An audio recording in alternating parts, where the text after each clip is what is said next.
छुटपन में छिपकर पैसे बोए थे, सोचा था पैसों के प्यारे पेड़ उगेंगे, रुपयों की कलधार मधुर फसलें खनकेंगी और मैं फूल फल कर मोटा सेठ बनूंगा। पर बंजर धरती में एक न अंकुर फूटा, बंधिया मिट्टी ने एक न पैसा उगला। सपने जाने कहाँ मिटे, कब धूल हो गए।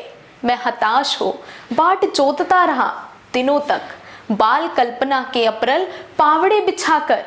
मैं अबोध था, मैंने गलत बीज बोए थे।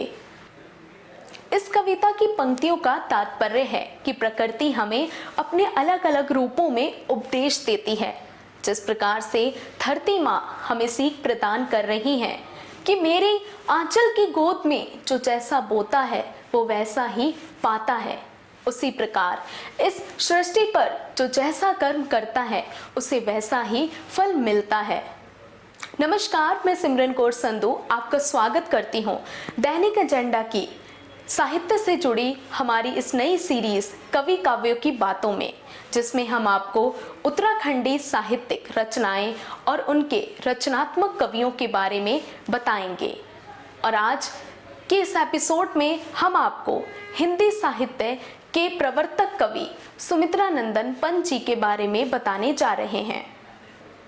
सुमित्रानंदन पंत जी का जन्म 20 मई 1900 को पहाड़ी वादियों से घिरे कुसानी नामक गांव में हुआ था। बचपन में ही उनकी माता का निधन हो गया था, इसलिए उनका पालन पोषण करने वाली उनकी दादी ही थी। उन्होंने अपनी स्कूल की शुरुआती पढ़ाई अपने गांव से की थी, जिसके बाद वह अपनी आगे की पढ़ाई करने के लिए अल्मोड़ा के गवर्नमेंट हाई स्कूल में चले गए थे। अपनी स्कूली पढ़ाई पूरी करने के उपरांत वह इलाहाबाद के मेयोर कॉलेज में पढ़ने लगे। शिक्षा के अध्ययन के दौरान वह महात्मा गांधी जी के द्वारा चलाए गए असहयोग आंदोलन का हिस्सा बनकर अंग्रेजी विद्यालयों, महाविद्यालयों, न्यायालयों और अन्य सरकारी कार्यालयों का बहिष्कार करने लगे, जिस कारण वह अपनी पढ़ाई पूरी नहीं कर पाए और वह अपने घर में हिंदी, संस्कृत, बंगाली और अंग्रेजी भाषा के साहित्य का अध्ययन करने लगे। बचपन में उनका नाम गोसाई दत्त था। बड़े होने के बाद उन्होंने अपना नाम बदलकर सुमित्रानंदन पंत रख लिया था। इसके साथ साथ उन्होंने अपने बाल भी घुंघराले और बड़े रख लिए थे, क्योंकि वह नेपोलियन की एक तस्वीर से काफ़ी प्रभावित हुए थे। उन्होंने नेपोलियन की उस तस्वीर में उनके लंबे और घुंघराले बाल देखे थे, जिसके बाद उन्होंने अपने बालों की काया बदल दी। सुमित्रानंदन पंत जी की विचारधारा से यह स्पष्ट होता है कि वह लगातार अपने निजी जीवन में बदलाव करते रहे। इसके साथ साथ उन्होंने अपने साहित्यिक जीवन में भी काफ़ी बदलाव किए। सुमित्रानंदन पंत जी अक्सर अपनी कविताओं में प्रकृति के सौंदर्य को दर्शाते थे।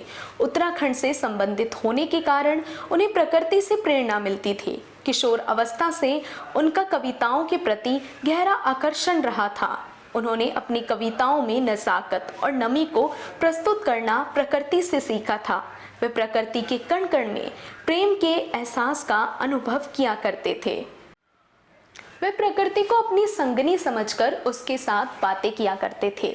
हालांकि उन्होंने कभी किसी से प्रेम नहीं किया था और ना ही किसी से शादी की थी, लेकिन वह अपनी कविताओं में प्रेम और स्त्री के बारे में लिखते रहते थे।